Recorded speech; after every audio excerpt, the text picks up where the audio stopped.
What's up, everyone? Welcome back. If you're new here, welcome. I'm Chris. So let's do the reading wrap up for January. It was actually a really good month. 4 stars and above. Didn't get any 5 stars, but to me, that's a great month because I enjoyed everything I read. I read 10 books this month. Did not expect to get through that many, but this month is like January's a long month. In the books I chose, I'm trying to think. I didn't have any like overly long books. They were all fairly, I don't know, approximately like 350, 400 page books, 8 to 15 hours listening. So yeah, it wasn't. So that's probably why I got 10 books in. In fact, I'm actually wrapping up my reading month early. It's only, what is today? Today, the 25th of January. So there's still 5 days left in the month, but I need a little break. Sometimes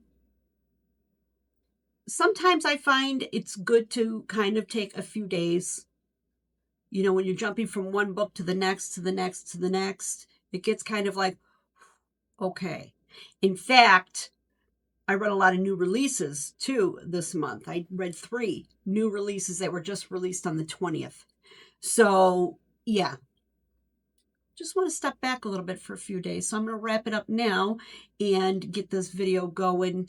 So let's go ahead and hear about what I read for the month of January.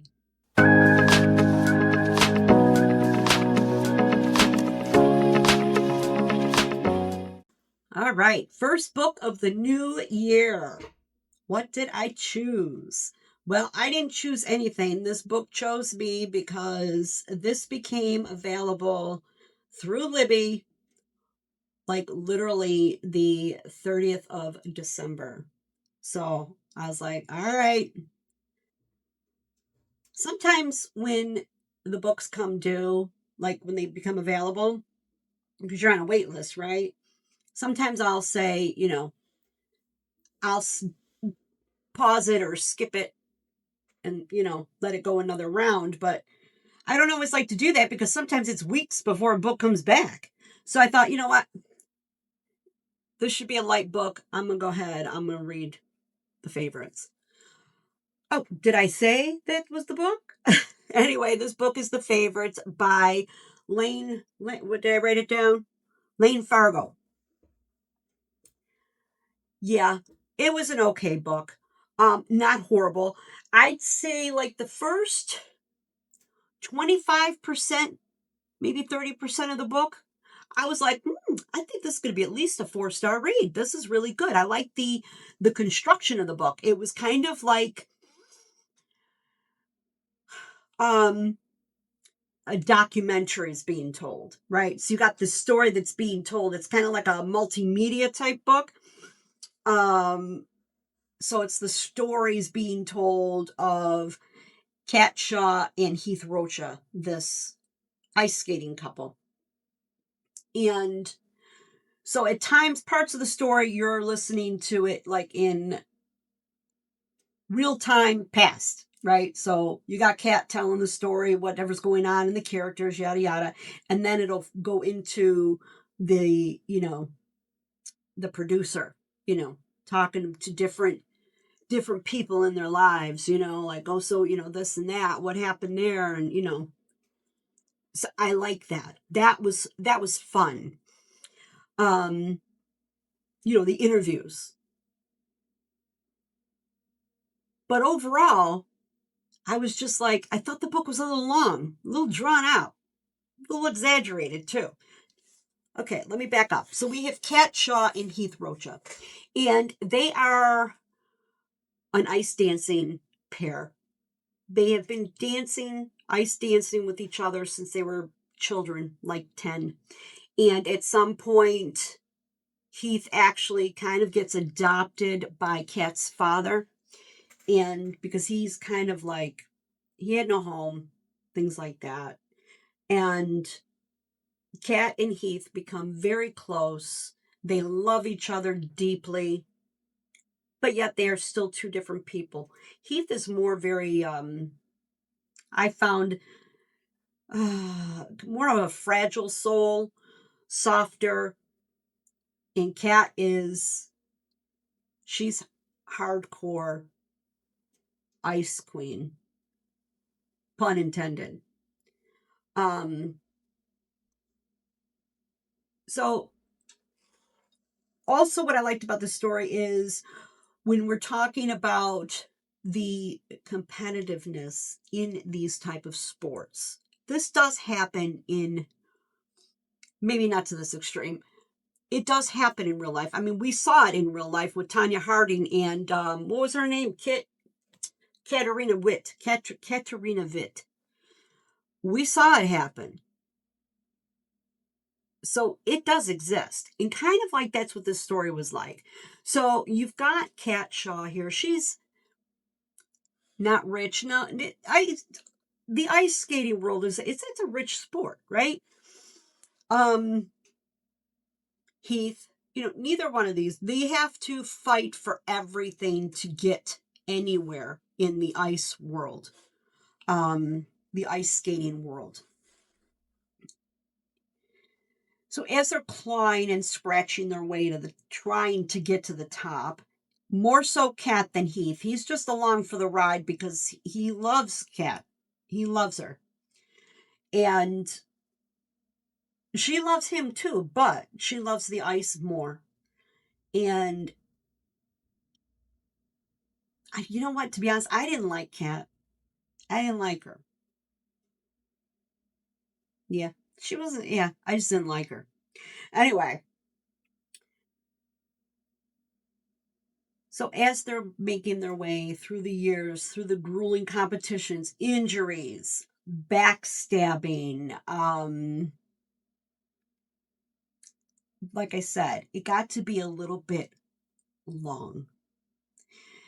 They, come across people, they become intertwined with the Lynns. That is a brother sister duo by Sheila Lynn, the mom, who was an Olympic gold medalist, hardcore badass, kind of like Kat, cold, and very rich. These people are very rich, and they kind of get involved with them. So that becomes part of this story.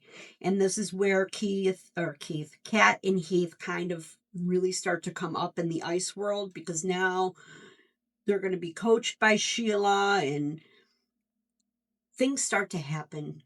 You got the Russian competitors and yeah. So things happen. Underhanded things start to take place to bring them down. And then the relationship between Heath and Kat is breaking apart. And it's all psychological, is in the sports world as far as like, what could affect your performance on the ice. And yeah, that's pretty much the book. But it was an okay book. Like I said, I really was ready to give it 4 stars, but then it just kept going on and on. And then Kat just kept doing the same things over and over. And I was like, okay, enough. This is just getting ridiculous now. So yeah, but what I did love about the book was the style and format it was written in. I really, really enjoyed that. Um, yeah, that was good. I enjoy a story like that, like podcast story. Like there's a good book that Listen for the Lie, I think it was called. I liked it. It was like podcast format. It was good. Um, so yeah, it was kind of like the same thing. Anyway, so that is The Favorites by Lane Fargo, and I'm giving it 3.5 stars. So here's fingers crossed I get my 5-star book this month. We'll see. I like to try to at least get one every month. Doesn't always happen, but we'll see. So let's go ahead and move on and talk about the next book. All right, so let's have a little chat about the next book that I read. And that book is One Yellow Eye by Lee Radford. It was okay. Um, it had its moments for me. Basically, this is like a zombie apocalypse type book. However, not like zombies like horror and, don't think The Walking Dead. This was more of an emotional, intimate, medical story. Basically, we are following Kesta. Kesta is a doctor and a researcher, and she's married to Tim. And this virus starts taking hold where people turn into zombies. Um, they're not like zombies, like violent zombies, like I said, like The Walking Dead. Take that out of the equation here. It's not like that. It's more like, I guess, like, that the zombies in Haiti, that. Anyway, once infected, it's like somewhat slow progression, but it's not instant, but it takes hold, and they do become somewhat violent in the sense that they will bite. And if you're bit, you're going to get the disease. So Tim gets bit. But Kesta feels like she could save him, so she doesn't turn him in, because basically if you get turned in, you get killed, because that was how they kind of contained the virus. Was, they did get the virus contained, and this all takes place in the UK. And she feels like if she could just keep him alive, as alive as alive can be if you're a zombie, but he could still communicate with her. She hides him in there where they live, in her flat, and gives him like blood transfusions from her own blood once a week, and she's just a mess. And she's also got herself into a research facility where they are working on something called Project Dawn, which is to find a cure for this virus. So Tim is actually the only living person, but nobody knows that except Kesta, because she's hiding it. And basically the story is like, how far would you go to save the person that you love? She truly believes that with research, and they're so close to a cure, and she doesn't want to let him go. And in the beginning of keeping him contained and hidden away, it was going okay, other than she was emotionally a wreck. But things start closing in. The way she's acting kind of raises suspicion, and not suspicion that she's doing something wrong, but people are starting to recognize things aren't right with you. And yeah, so she starts really losing her grasp on keeping this secret. And so she's working for this research facility under this Project Dawn. And that's another kind of like a side story, because then there's like unethical things that are taking place there, and the government and things like that. And so there's like, a few stories going on here. The way the virus starts, and how it happened, and now what's going on behind closed doors with the research. It was a good book. It was okay. It wasn't bad. Um, I enjoyed it. Yeah, I guess I did enjoy it. If I'm reflecting back on it now as I'm thinking about it, it was a decent story. I wasn't very invested in the characters themselves, though. Um, and characters are important to me when I'm reading a book. I have to have a person. They were just okay. I don't think the characters were super well developed in the book. But I like the concept of the book. The storyline was fairly good. It kept me listening. Yeah. It was the first book I read about zombies. And like I said, this isn't a horror novel. This is more like, thriller, I guess. Thriller, medical, yeah, it's kind of a weird category. I don't know. I guess I'd call it a thriller in a sense, you know. Um, yeah. So not a bad book. Would I suggest recommend it to people? Loosely. I would recommend the book loosely to people. I'd be like, you might like it, you might enjoy it. I don't think you I'm not saying you would everybody, it's not what am I trying to say here? I'm not saying that, oh, you might like it, you might not. Well, yes, I am. You might like it, you might not like it. I liked it well enough. Um, so yeah, anyway. So I would loosely recommend it based on if somebody said, hey, I'm looking for a story that's this, that, and the other. Then I might say, you can give this one a try. It wasn't bad. So yeah, that is One Yellow Eye by Lee Radford. Oh, yeah, One Yellow Eye by Lee Radford. And I'm going to go ahead and I'm going to give this one 3.5 stars. Okay, so let's go ahead and move along to the next book. And I'm hoping this one is a winner. All right, so let's talk about the next few books that I've read. Yeah, I got a little lazy and wasn't filming my recaps after each book. So I got 3 books here. And the first one we're going to talk about is The Hollow Dead by Darcy Coates. This is a number 4 in the Gravekeeper series, which we are still following Kira and her 2 friends, Zoe and Mason. Now, obviously, book number 4, I can't say too much about, so I have to refer back to book number 1.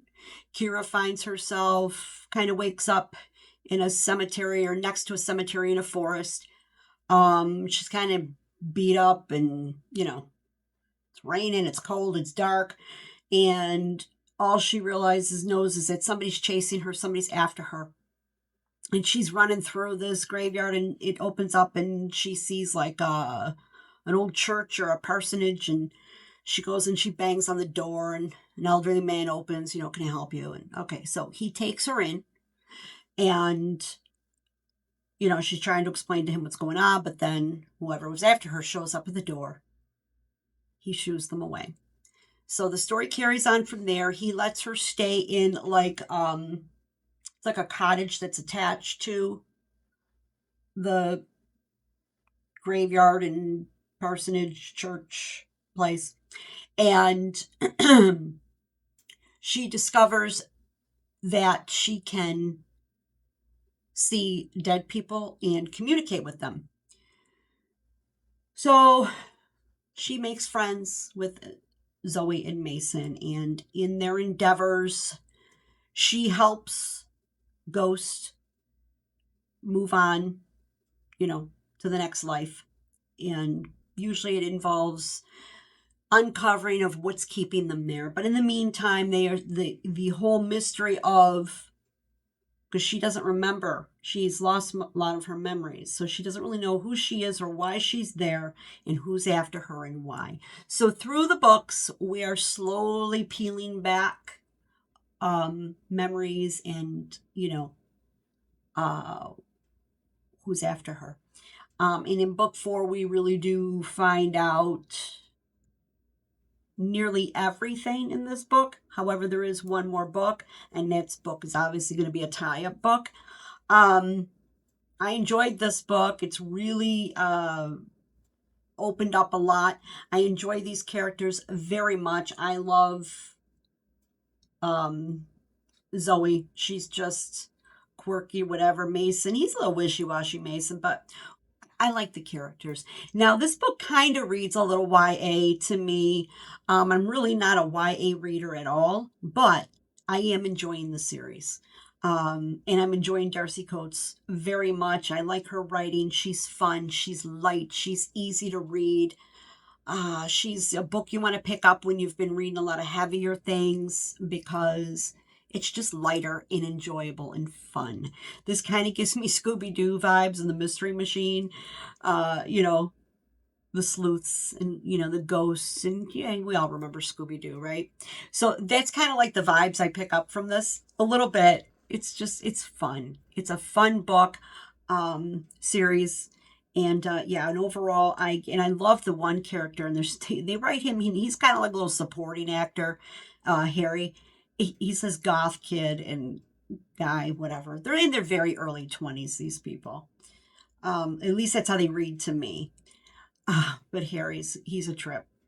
Um, yeah, overall, I gave this one 4 stars. It's just, yeah, I'm liking it. It's an enjoyable, fun read. So that's Darcy Coates, and this is book number 4 in the Gravekeeper series of The Hollow Dead. And now the next book is also a follow-up book, and that is, okay, this is take 2 on the second book that I read, because I gave a huge spoiler from book 1 into the second book here. So I'm recording myself on book 2 here.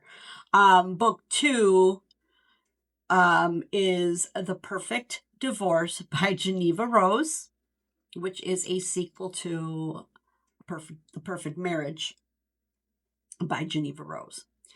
So in this book, we are still following Sarah Morgan, high profile lawyer, kind of badass, tough. And again, I got to be careful here. I don't want to, because if you hadn't read The Perfect Marriage, I can't give away The Perfect Marriage. So basically, this is just continuing on. In The Perfect Marriage, Sarah is representing her husband, Adam, for the murder of his mistress in that first book. And this book kind of carries on into that from there, from the ending of that book. So I can't really say too much other than what I really loved about this book was it's a full cast of characters. I liked that there was different voices for each one of them. The flow and the pacing of this book was spot on. I love the flow and pacing. It was so smooth and seamless. I love that about this book. I really did. I didn't really notice how much I enjoy flow and pacing of a book before, and I really noticed it in this book, because I remember as I was listening to him, like, oh, I like how this is just moving along. And one of the narrators in here is Adam Lazar White.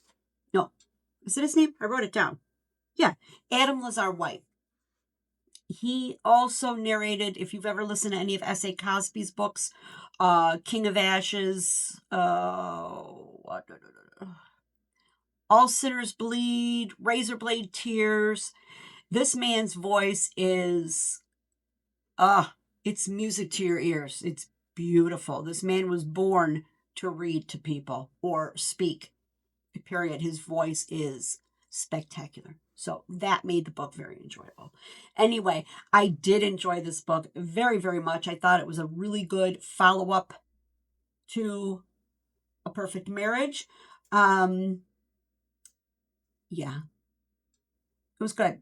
So I can't say much more. I already had to re-record this because I screwed up and gave away a huge piece of book 1, like a huge spoiler. So I got to redo that. Anyway, all right, that is A Perfect Divorce by Geneva Rose, and I'm giving this one 4.5 stars. Really enjoyed it. Great book. All right, so the next book is why can't I get the name? Count My Lies by Sophie Stava. Sophie Stava. Okay, so in this book, when the book started, I was really enjoying it. Not that I didn't enjoy the book. Okay, we are following a woman named Sloane. Sloane is in her 30s, and I still don't know what was wrong with Sloane, but ever since she was a child, she never felt like she fit in, and she used to lie all the time. Lie. And the lies roll off her tongue like butter. And she's just very insecure, doesn't have much Confidence. So she lies all the time. And we find her at the beginning of this book talking about that. Now, what I did like about the book, what I did like about the writing here was, or the style was, we were listening to Sloane tell her story, tell the story of what's going on. There was dialogue between characters as well, but there was also that internal dialogue where she's talking things out, and you get to hear her thoughts of, like, why she lies, and she lies about everything. So the book starts out, she's looking for a job, she lies her way into a job. And she's at the park one day, and this is in the beginning, no spoilers here. And she hears a kid crying, a little girl, and she looks up and she sees this very handsome man with his daughter, and apparently she gets stung by bees. She runs over there to help, and she automatically says she's a nurse. It was a bee sting, on the foot. Okay. And they chatted a little bit, but now she's infatuated with this man. And he says, I'm Jay, whatever. And she says, and she gives her name. She says, oh, I'm Caitlin. Her name's not Caitlin, it's Sloane, but she lied and said her name's Caitlin. And the story moves on from there. And Jay is married to Violet, and somehow she kind of maneuvers her way into their life to get herself working with them or close to them. And she's lying all the way through. But then the book took a little bit of a turn. And that kind of threw me off a little bit, but okay. All right. And I was also kind of feeling like I knew what was going on a little bit. The way things were playing out, I thought, with her and Violet, I thought, okay, there seems to be something more here. And so that was a little bit like, okay, whatever. Sometimes you figure out things and sometimes you don't. But then towards the ending of the book, it started to become very rushed and a little bit, I felt like the book was like rushed right at the very end. Like through the whole book, we had all these series of lies upon lies building upon each other. And then at the end, I felt like it was just chunked, rushed right through to finish the story. That's just me. But overall, I did enjoy the book. I enjoyed more through the first half of it than more towards maybe 70% and on. But so that really, because as I was listening to the book, I'm like, this is a 4-star book. This is a 4-star book.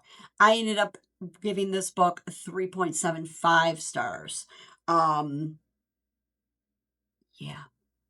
So, but overall, it was good. So, Count My Lies by Sophie Stava, and giving it 3.75 stars. All right, let's move along to this next book. All right, so let's talk about the Stephen King book that I read this month, and that is The Dark Half. This book is classic Stephen King. It is psychological horror,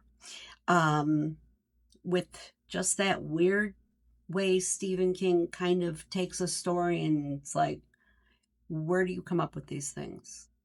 So we are following a writer, and his name is Thad Beaumont. Now, Thad writes very violent crime novels under a fictional name. What do they call that when a writer uses there's a name for that, pen name, of George Stark. And George Stark writes about this character, Alexis Machine, who's a very violent hitman type person. He's awful. So even though it's a horror novel, it's not like jump scare horror. It's more about creepy, eerie, weird, very weird. I did enjoy the book. Now, in the book, we start out with Thad as a child, and he's dealing with these horrible headaches. Again, these aren't spoilers. I'm giving just a little basis of the book, and this is this is the beginning of the book, actually. So it's not, like I said, I try to do these spoiler free. I work hard at it. Sometimes it's hard because, you want to tell all the things. Um, and he's suffering with these headaches. And finally, he has this huge seizure, and they find, now we're going back to like 19, what was it, like maybe in the 50s, 60s? So it was early, medicine was a little different back then. And they find he's got a brain tumor. And when they take this tumor out, there is, was it an eyeball in teeth or hair in teeth or something? Anyway, he absorbed his twin in utero. And that happens. I mean, there's weird stories out there where, people have had weird things removed from their body with teeth in it and stuff, where sometimes people are twins and it just absorbs. Anyway, so there's that very beginning of the story, laying that little bit of groundwork there.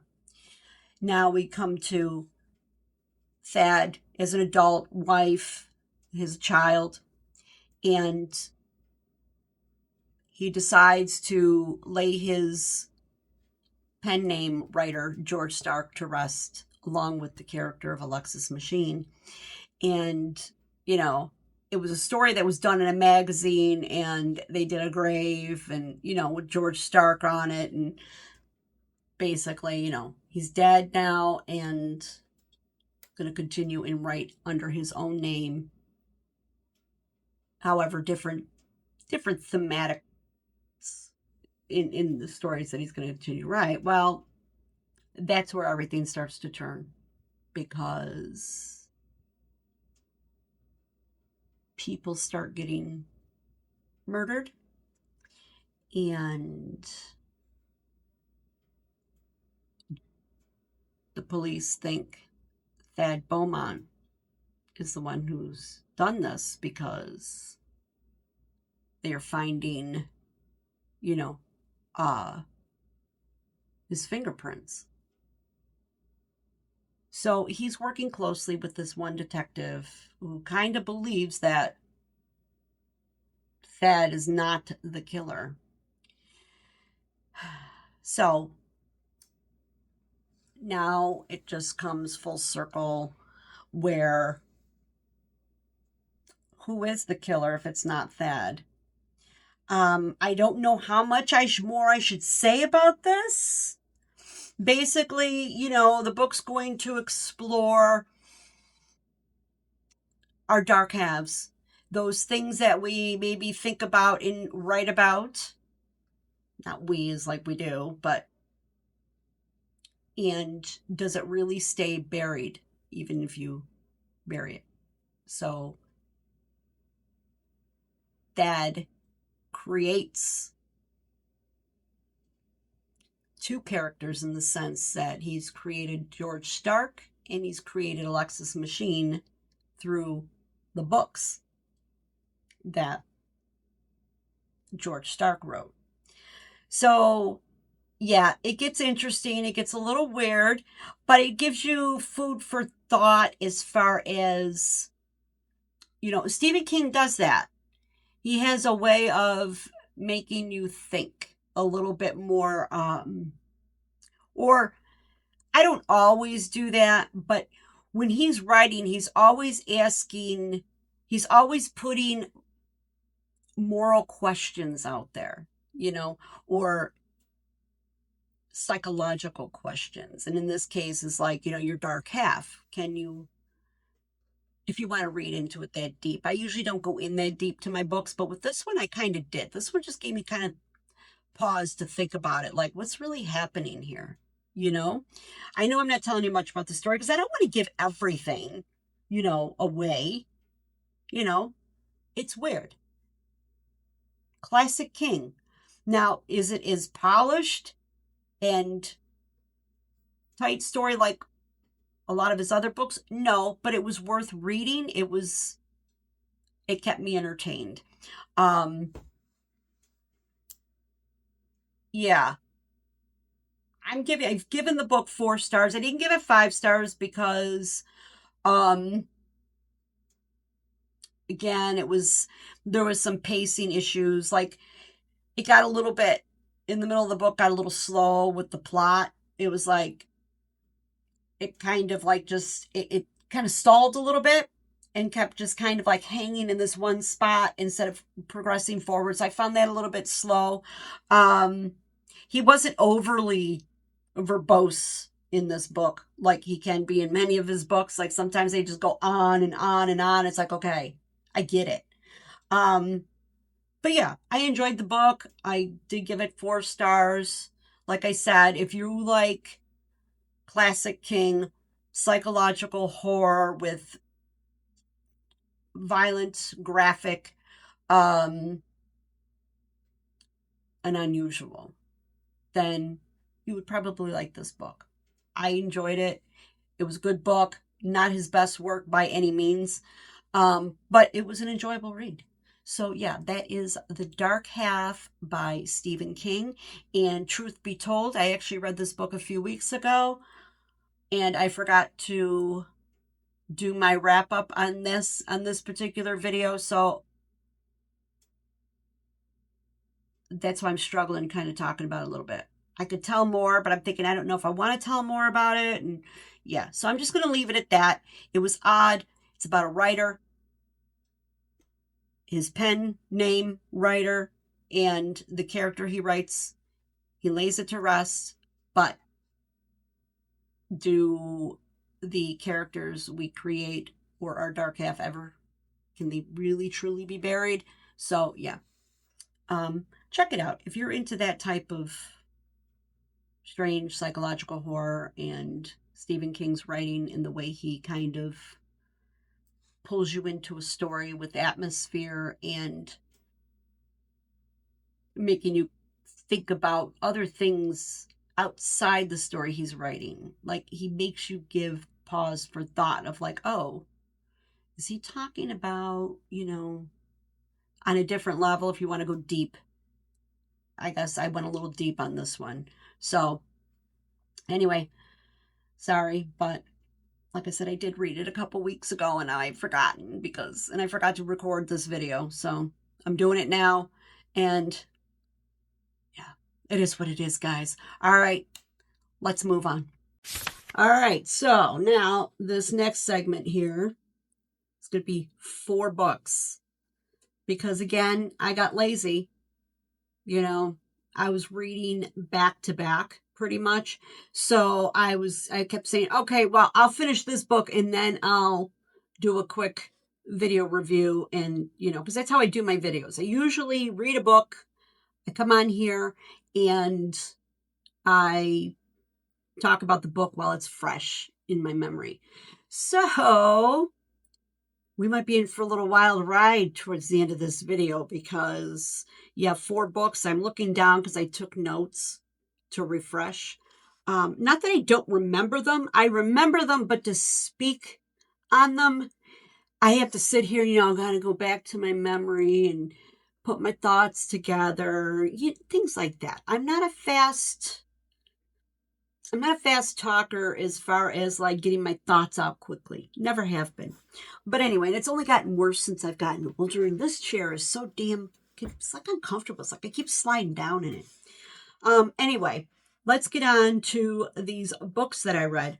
I'm trying to see 1, 2, 3 of them are all new releases that were released on the 20th of this month.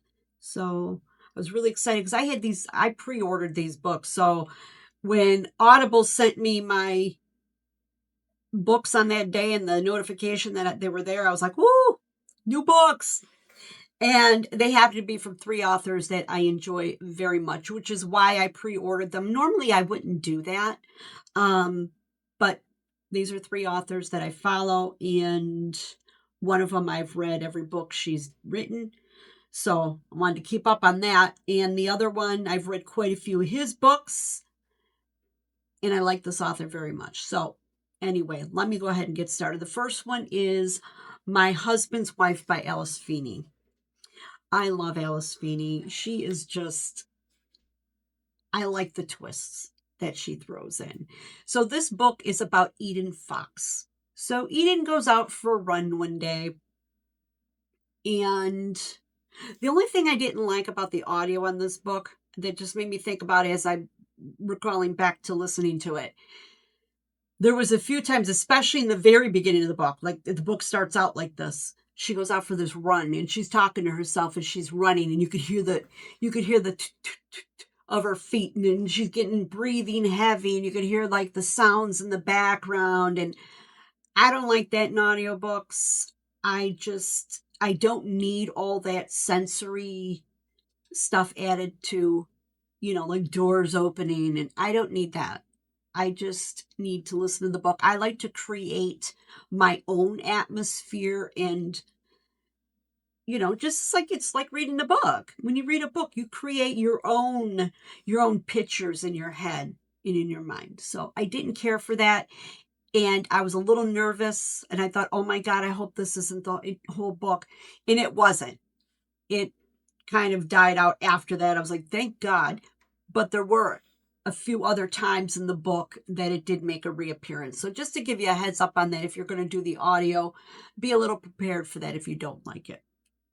Anyway, this is a psychological thriller about identity, deception, um, obsession, and yeah, typical Alice Feeney style. And it's filled with all kinds of twists.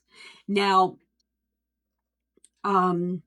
so she's out for a run, and she's making her way back home, and this is in Shore Falls, is where they live. She lives. I say they because she's married. And she gets to the front door, and she's thinking about this big art gallery opening that she's doing that evening with her paintings because she's an artist, and she's thinking about this dress that she's going to wear. So she's all excited about it. I'm a little bit nervous and apprehensive. Okay. She gets to the front door. She takes her key out, and the key's not working. And she tries it again, and she can't.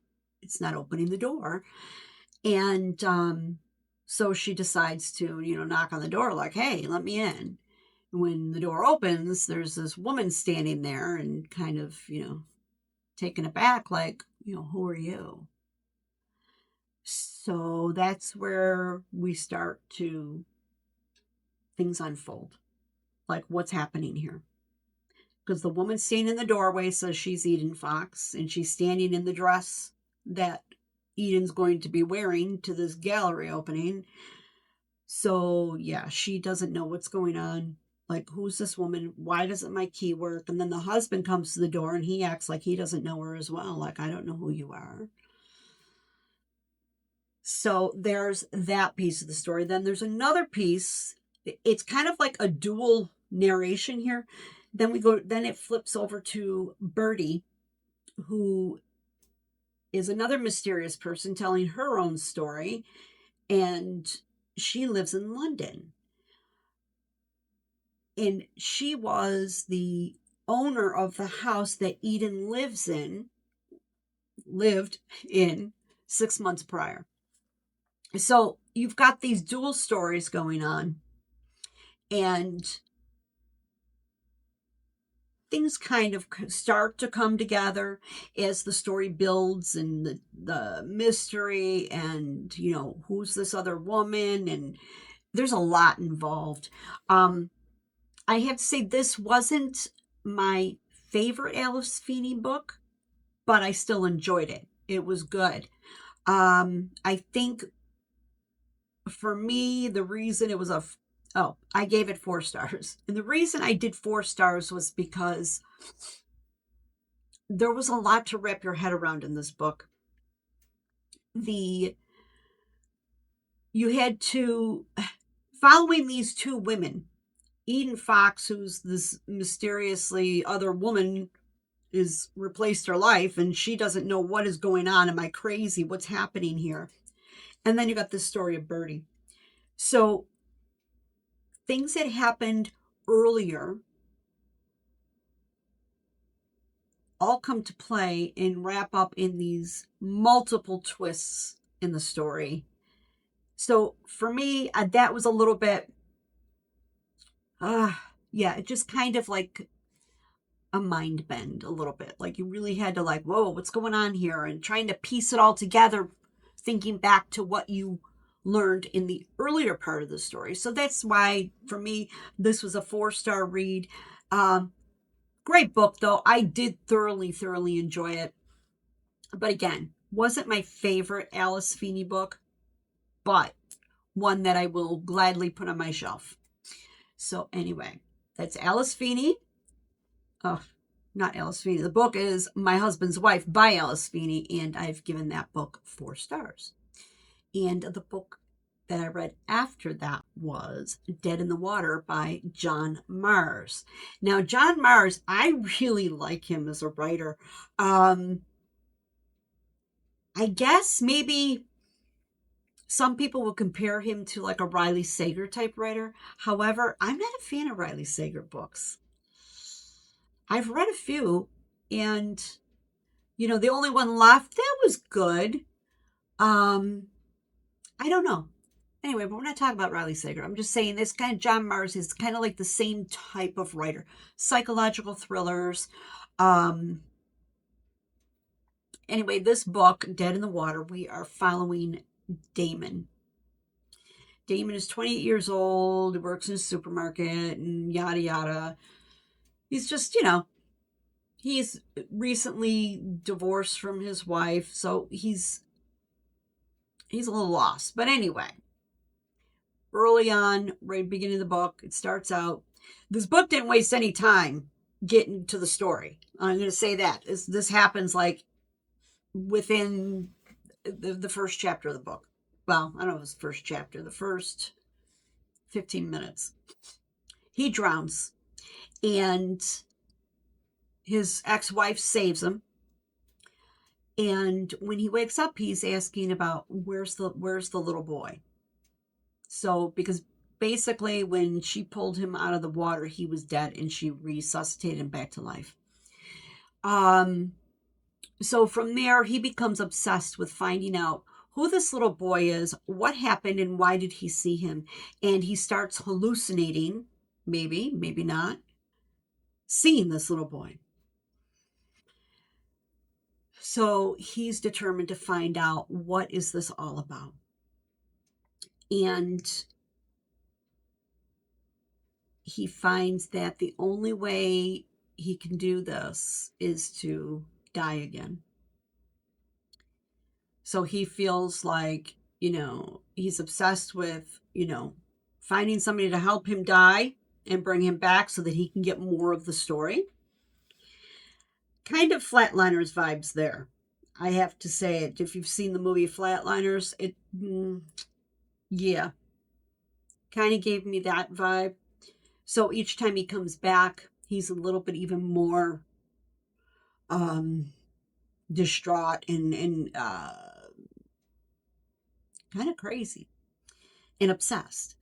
So overall, I liked the story. I liked the idea of it, but like I said, it wasn't original, but it's not exactly like the movie Flatliners, but that whole dying and bringing brought back to life kind of, it gave me that vibe. However, it's nothing like the movie, right? It's not a copy. It's just an idea. I think that was the same. But I enjoyed the book. I thought the book was really good.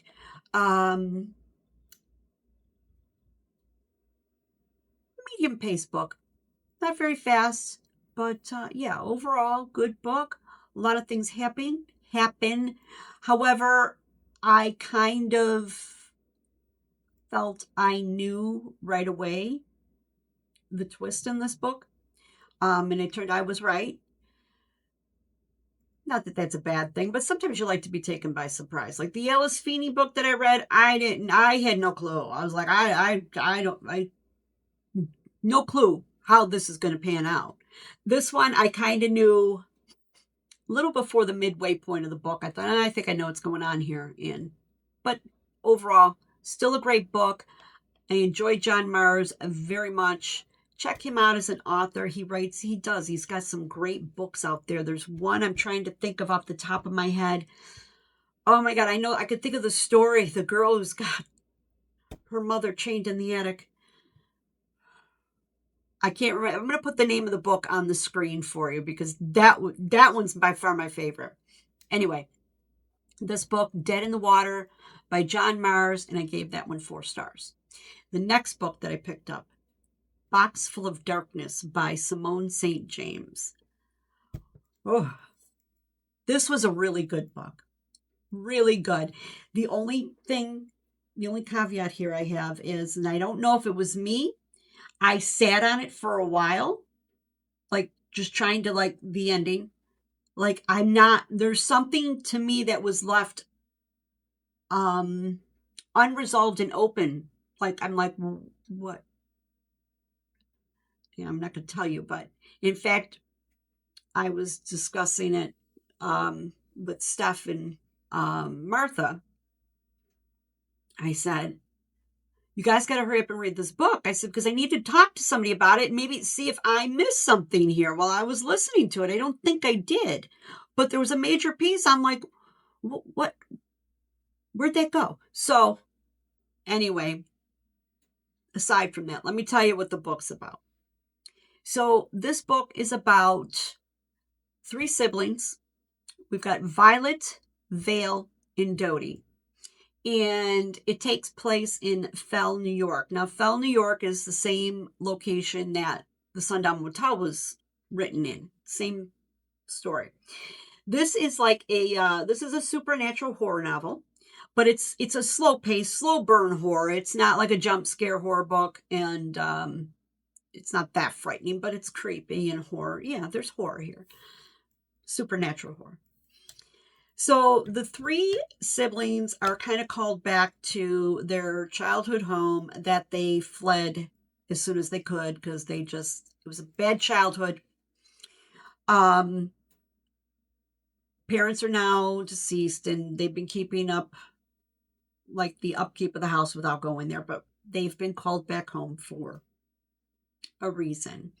And early on, many years back, they had a brother named Ben, and Ben goes missing without a trace during a game of hide and seek that they were all playing. Ben was 6 years old. They were all in their early teens, and they loved Ben more than anything, and they've been haunted by his memory in what happened for like nearly 20 years. So they go back home, determined to find out what happened to Ben. When they get there, they discover things. This is like, even though it's a horror novel, it's like a family saga horror story. So it's not just all horror. There's like a lot of family ties in here that, between the siblings and their past with the parents and stuff like that. So you get a little bit of an emotional element to the book, which was nice. So they're back home in Fell, New York, trying to solve the mystery of, what happened to Ben. So yeah, that's all I'm going to say. It's haunting. It's, family drama. I enjoyed the book very, very much. Again, for me, this one is a 4-star read, and the only reason I'm giving it 4 stars is because I was very confused at the end of the book. So I'm just waiting for a couple of friends to read it so I could discuss it with them and say, maybe, did I miss something or yeah. So I'm just waiting on that, but very good book. Love Simone St. James writing. I've read a few of her books. Sundown Motel. Oh gosh, that was a good one. There was another one about a girl. I can't think of it off the top of my head. There was another one, Murder Road or something. Yeah, there's been a few. Good writer. Check her out if you haven't checked out Susan, she's an actress. Simone St. James. Yeah, great mystery horror, light horror novel. Okay, now, sorry, my nose is itchy. This last book. This was probably I gotta go back and look at my list of the books I read for the month, but I'm feeling like this last book is going to be my favorite of the month, but I'm not sure yet. I gotta go back and kind of sit on it before I choose my favorite book. This book is The Good Sister by Sally Hepworth. Now, I don't even know how I came upon this. I don't know if I heard somebody talking about it, if I saw it somewhere. I don't know. And I was looking for a book. I just finished it a little while ago. I was looking for a book today to read, and I went to my Hoopla app and checked out things that I marked as a favorite. And this was in there, and I thought, when did I put that in there and why? I don't know. So I thought, oh, you know what? I'm going to read this one. And I'm glad I did. This book is really good. This is a domestic psychological thriller. And in this story, we are following Fern and Rose, who are fraternal twins. And they're oddly, I don't want to say dependent. Yeah, they're dependent on each other. Now, Fern is on the autism spectrum. She's got sensory perception issues. But I got to tell you, I love the character of Fern. You know, there's been other books I've read that, oh God, not Daisy Darker. Oh my God, Liz Nugent wrote the book. Not Liz Nugent. Liz, I am. Yeah, Liz Nugent. I think it's Liz Nugent. Strange Sally Diamond. She's a character. The girl from the Maid by Nina Prose. I like those kind of characters because when they're written well, they're entertaining and they're sweet and they're endearing. That's how Fern is. Very endearing, very intelligent, quirky. You can't help but like her. You just like this girl. And so the story is actually narrated by both Rose and um, Fern. Rose's narration is written through her journal, and Fern, speaking throughout the book, is written in present time, reflecting back on past somewhat. And what I really liked about this book was it kind of leads you through the story wondering what's real, what's true, and yeah, really enjoyed that aspect of it. Now, here we have Fern. She's works in a library, very quiet. She can't handle like loud places and crowds and stuff. And Rose is married, but her marriage on the rocks, and she wants nothing more to have a baby.